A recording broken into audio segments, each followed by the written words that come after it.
Hey everyone, we're going to go ahead and get started. So this class is titled MLS Basics. This is one of your core classes if you're a new agent with us, or if you're just looking for a good refresher, this is a great one as well.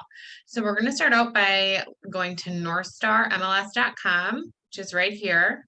And this is going to be the login screen. A couple of things I want to point out before we go ahead and jump in. If you click on or hover over resources, you're going to see some different resources, some different training here. So training library, this is a great place to go for training videos on a lot of the different, on NorthStar itself and a lot of the different third-party vendors you have access to as a member of NorthStar. And also forms general information, lots of information here about forms. So if you scroll down here, there's some broker participation agreement. So just some general broker forms information.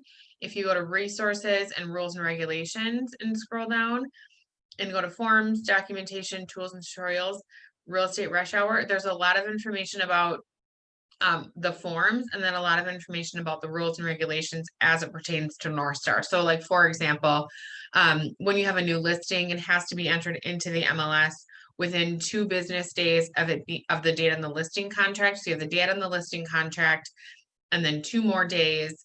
If it's entered in after that, that's a fine. That's a $25 fine. There's fines for setting up a showing and not attending the showing. There's fines for accessing a property and not having permission to, and different things like that. So a lot of rules and regulations you should be familiar with when you join the MLS. And the Realtor Association, you will have a 3-hour orientation and they'll go over all of those rules and regulations with you, but it's just a good place to go back and find them, and a great place if you're just having questions about something. So let's go ahead and hop into NorthStar. So there's different front ends that you can view depending on your preferences.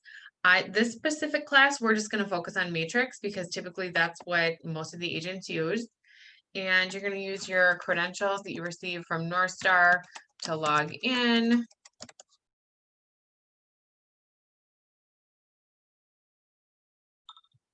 And then any important news messages are going to show up here.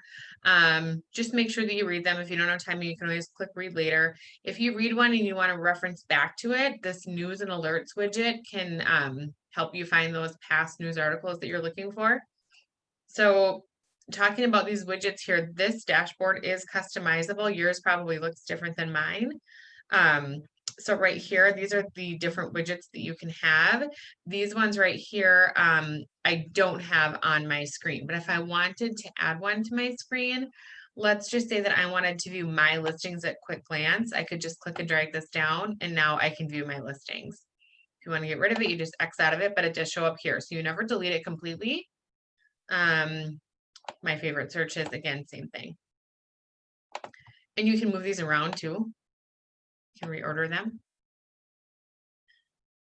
The tabs on the top. So if you go to home, you're going to see a lot of different options here. So the second one here is how you access the real estate forms and how you can go in and fill them out electronically and send them out for electronic signature. Instanet is also actually transaction desk. They're the same thing. If you hear somebody refer to transaction desk or Instanet, chances are they're talking about the same thing. This is just some training. Showing time is what I would say like 99% of houses of sellers are going to have you use showing time to schedule showings, or agents going to have you use showing time to schedule showings. Remine is a reverse prospecting tool, so we're not going to go into that at all, but as you have time, I would definitely check that out. My flood status is an opportunity for you to look up properties that could potentially be in a flood zone. Trust funds is the electronic way for a buyer to submit earnest money, which we highly encourage everybody use this. Down payment resource is an option for you to find out if a property is eligible for down payment assistance. Realtor property resource, this is a nationwide database where you can plug in any address within the nation and get additional reports on. So like how quickly homes are selling in certain pockets of neighborhoods. You can get a detailed seller's report that has like the sales history and demographic information and crime information. Really neat reports in there. InfoSparks is going to be market statistics. Rate Plug is lenders can sign up for a rate plug and they can have certain agents that they work with.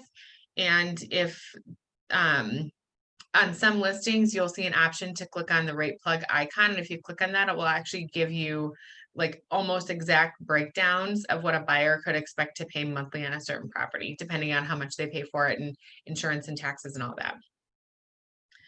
NorthStar MLS portal is an option for buyers to be able to create accounts and create saved searches, favorite certain homes, and then you would also have access to see what they're doing in that portal. NorthStarMLS.com, that's just a link to NorthStar.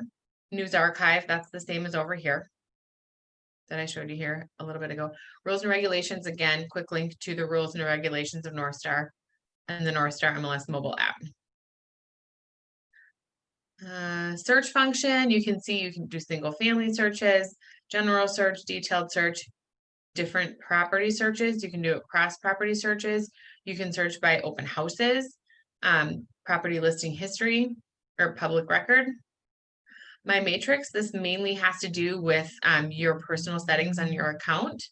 So my information, at some point, I would recommend going in here and building this out. So if you're sending any reports or you're printing seller reports, or you have somebody in your portal, it just brands those specific things to use. You can have specific headers with your picture and your information and all that. It just looks nicer. Any of your contacts that you have, basically the reason you'd want to add somebody into NorthStar as a contact is if you were setting them up with an automatic search. For right now, I would recommend using NorthStar to set up anybody on an automatic search to have them receive updated homes that are for sale, only because right now we're not seeing those properties show up on the Keller Williams app and the Keller Williams website as quickly as they show up here. And so your buyer is going to get notified quicker. Let's see, saved searches. So if you wanted to go into if there's a certain search that you wanted to make sure that you saved, you could do so here. What's nice about the saved searches is that if you have somebody set up on an auto email and their search is connected to that, you don't have to go into like their portal to find it. You can just go to save searches, run their search to see if there's anything new that's come up. You can also copy yourself on the emails that they're receiving with new matches of homes. Sometimes though, if you have a lot of people set up on those portals, it can just be a lot. Any sent emails, any watched listings. So if you've got a buyer, let's say, that's super interested in a property and says to you, if that property ever goes up for sale, or if that property ever drops in price, please let me know. You can watch a listing and get alerted when any activity changes on it. My listings, my carts, those are basically like shopping carts as you would, be used to on any shopping website. You can create little shopping carts, groups of homes, and then different settings that you can change as well. So the settings would be like any, default reports or anything like that you want to change. Financing, seller's estimate net proceeds, buyer's closing costs. So if you click on either one of these, you're going to see, actually, let's click summary. I'm sorry, if you click summary, you can see there's a lot of different financial calculators to choose from here, all different kinds. So no shortage of a financial calculator if you're looking for something that your seller or buyer may be looking for. You can look up any agent and any office that is a member of NorthStar that is a member of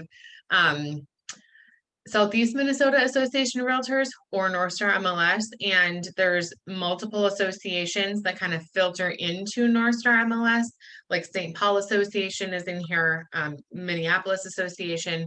So any agent that is using NorthStar MLS as a platform to search for properties, you can search for them.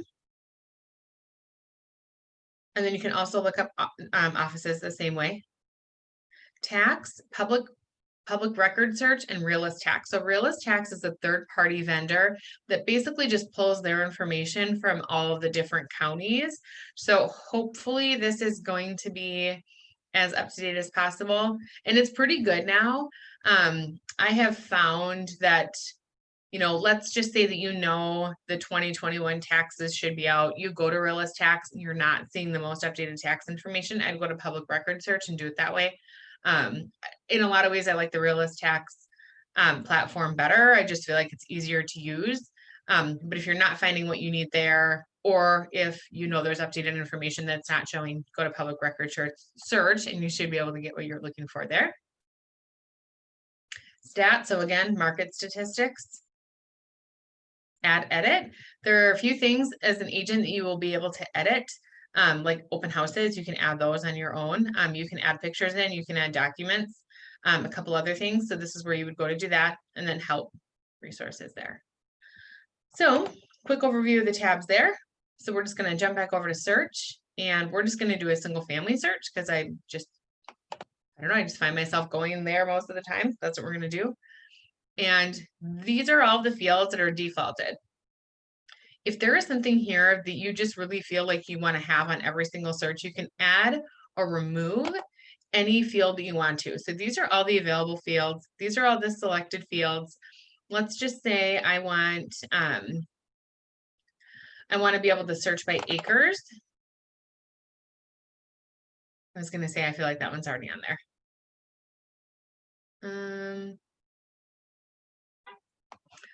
Let's see, I want to search by lender owned. So anytime there's a foreclosure, I want to be able to look for it.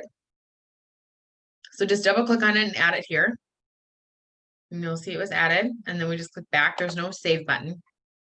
And anything that you add that's not a part of the defaulted items here will show up kind of underneath these buttons. So sometimes, you know, they're kind of hard to see, so they're under here.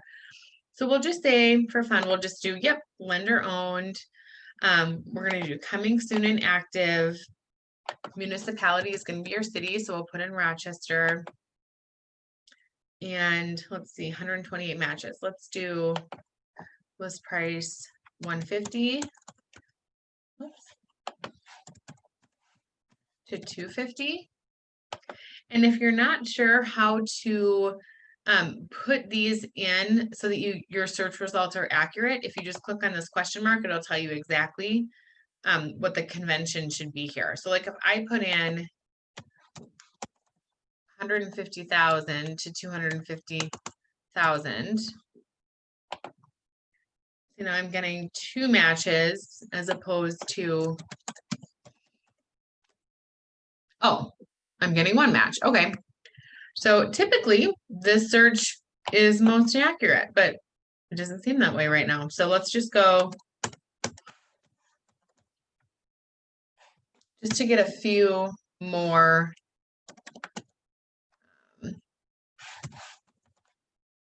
results here. No.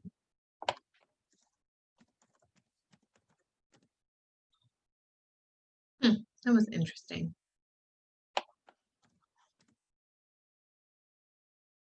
Maybe it didn't update. So we've got 3 matches. We've got 3 properties in Rochester that are under foreclosure right now. So we can just click on results and you can see your results are right there. Well, I'm just answering a text message from my mom. So sorry about that. Okay. Kids at home and everybody's distance learning and we're all adjusting, right?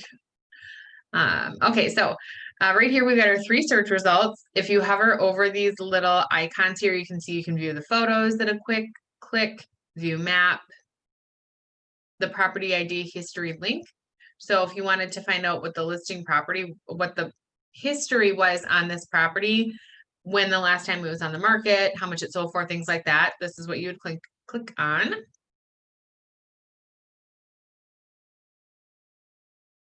In order to get to the listing, you're going to click on the actual list number here. This S is going to be your status. So A means active, address, municipality, high school, price, days on market, a lot of other information here. If you feel that there is something that you want to be able to see all the time in this view, then you can click on this little gear. One second. Scratch that. You can double click on any tab right here and you can say insert column. And then now you can choose from all of these different fields. So again, let's just say that I want to do lender owned. I can apply. And now every single time I come here and I do the search and I use this view, I'll have this lender owned here. All I have to do now is go to settings and click on set current display sort order and count per page as my search starting default. So if you don't do that, that lender owned is going to go away. Okay, so now we're just going to click on this first one. And now this is going to bring us into property details page. And you can see all of the information about the property. So you can see up here on the top, you have different tabs. You've got your tax tab, which is going to pull all the tax information. So you don't have to necessarily go into Realist if you don't want to. Realist is going to give you a little more information. You can click on Realist Tax right here and it'll link out. And then you can also get comparables, neighborhood profiles, and different things. Okay. I've got a photos tab, so if I just want to be able to see all the photos at quick glance, I can do that. I've got my listing history tab. So you can see here's your listing history. You can see what the change was, when it changed. Here's your sales history, foreclosure history, and then some additional foreclosure history. You can look up a parcel map if you want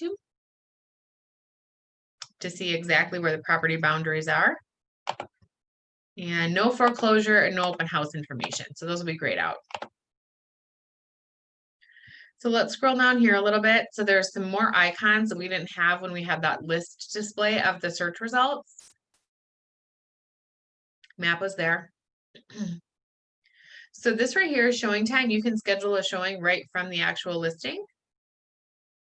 This is scheduling, filling out forms right from the listing. The nice thing about using this link is that it's going to autofill a lot of the information about this listing onto your forms. So let's say that you have a buyer that's ready to write a contract on this property. You can click on this and then you can start filling out all of your forms. And again, a lot of the information from the listing will show up on the forms.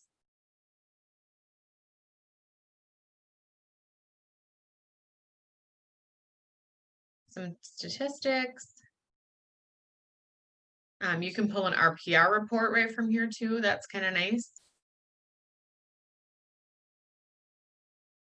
This is your add to watched, the little binoculars that I told you guys about. So you can kind of arrow through these small thumbnails if you want, or you can click on the actual photo and you can arrow through this way. Pretty cute little house. Okay. So here I'm going to get all of the property detail information. Tax information is here. And again, there's lots of different ways to get to where you're trying to get in this program. So again, if I click on this link, it's going to link me out to tax information again.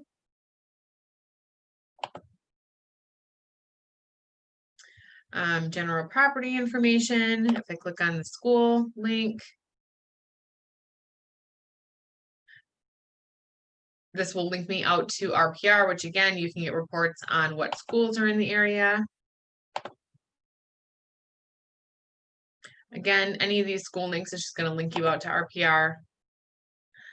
Agent remarks. So always make sure that before you go to show a property, you're reading these agent remarks, because lots of times there can be some really good information in there that you're going to need maybe before you show the property, or maybe if you're getting ready to write an offer on a property. So especially if it's a foreclosure, lots of times the banks will require that you submit certain bank documents with the purchase agreement. And so if you're not reading this or up to speed on that, it can just be a little bit frustrating and take a little longer. So make sure that you're preparing yourself and you know what you're doing. And then any public remarks, read those too, because sometimes there can be some information in there that you might want to share, just may need to know about.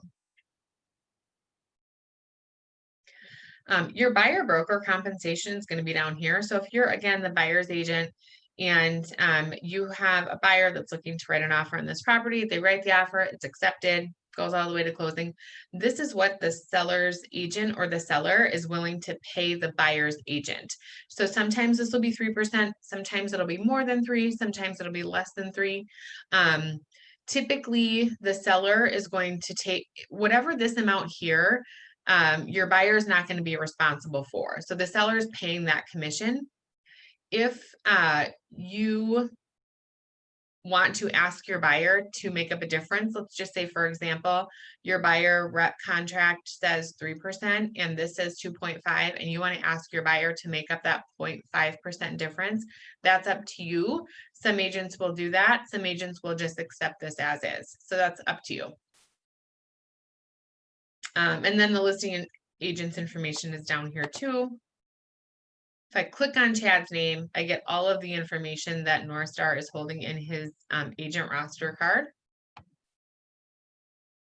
And then if I go down even further, I've got some more options. So now I can save this search. I can go back to my criteria and edit the search. I can email this listing. I can print this listing, get directions, get statistics, export, schedule a showing, do a CMA.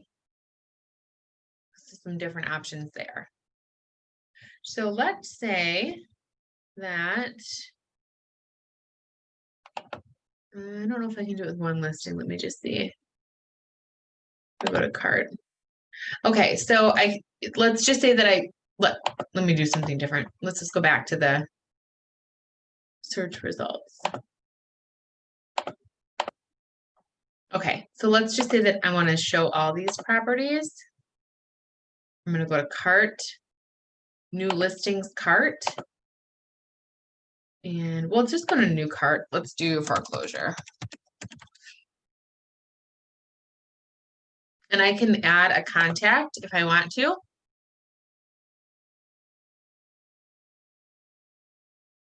Okay, so now I've created a new listing cart. So remember when we went up to my matrix and my carts? Now I've got this foreclosure one here. So it's just a really easy way to keep groupings of listings together. Okay, let's go back. Let's see, now I want to set up a client in an automatic email. So I've got a client that all he wants to know about is foreclosures in Rochester, and that's it. So now we have the search set up. So we're going to go ahead and click save. We're going to do new saved search.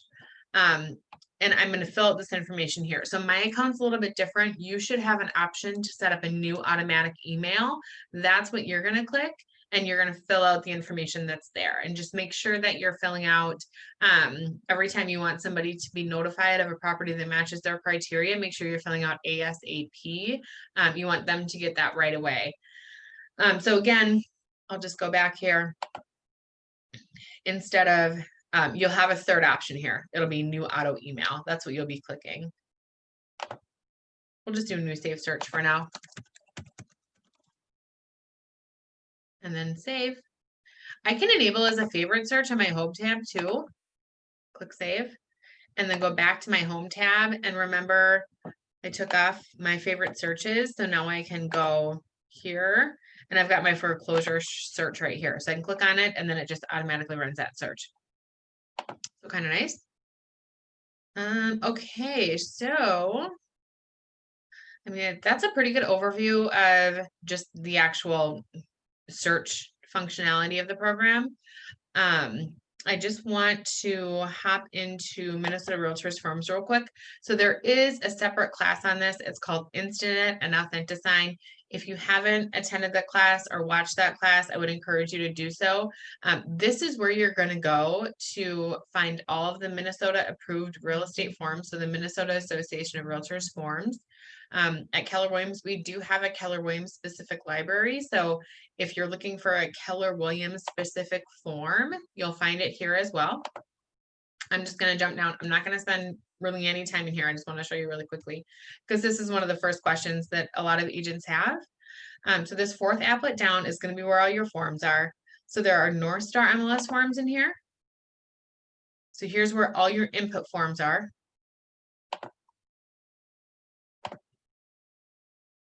Fannie Mae, so if you're doing a foreclosure with Fannie Mae, all their forms are here. Keller Williams Premier Realty, these are all the specific Keller Williams forms. Minnesota miscellaneous forms. The Minnesota Association of Realtors has a couple different libraries here, so it's kind of confusing. Well, I don't know. Sometimes I feel like it is. I feel like it's redundant.